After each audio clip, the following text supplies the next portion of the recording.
Halo sahabat Miga, kali ini kita akan bercerita tentang sosok jenius di balik revolusi, Muhammad Hatta. Kita semua pasti familiar dengan Bandara Soekarno-Hatta.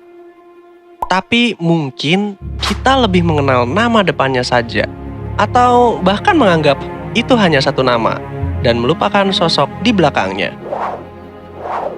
Namun justru tanpa Hatta, takkan ada bandara itu, Soekarno, bahkan bangsa ini. Dia adalah salah satu pemikir terhebat yang bangsa ini pernah punya. Dialah Muhammad Hatta. Hatta itu sosok yang berbeda. Mungkin bisa dibilang juga gila. Ia lebih memilih mengangkut 16 peti bukunya dibanding 11 anak angkatnya. Kecintaan beliau terhadap buku datang dari suatu kejadian di masa kecilnya.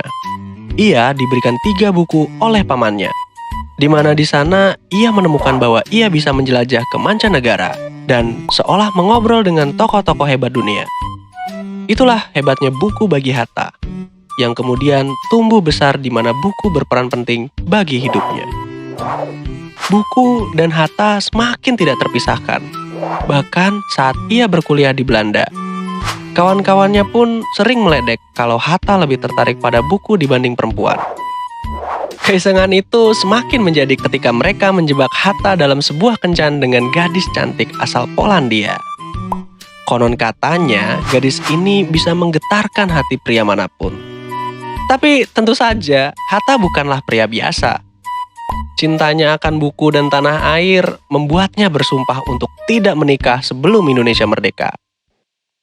Ya, ia lebih memilih fokus membela tanah airnya lewat organisasi pemuda bernama Perhimpunan Indonesia.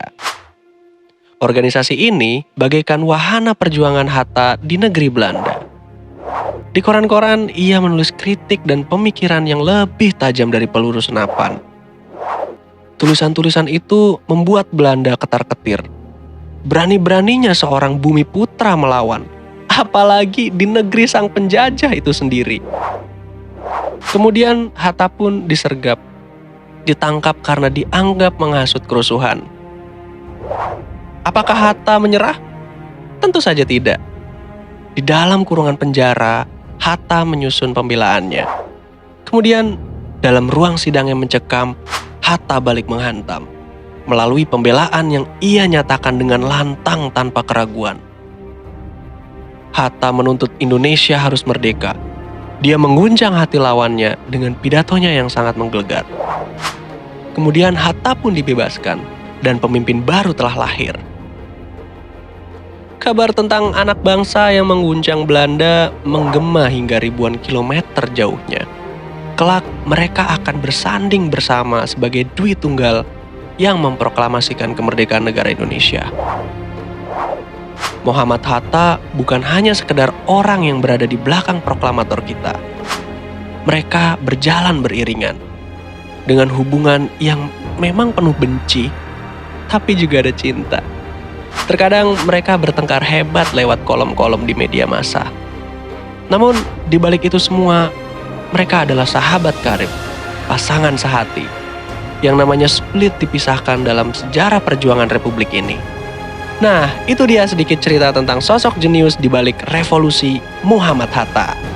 Terima kasih sahabat Miga.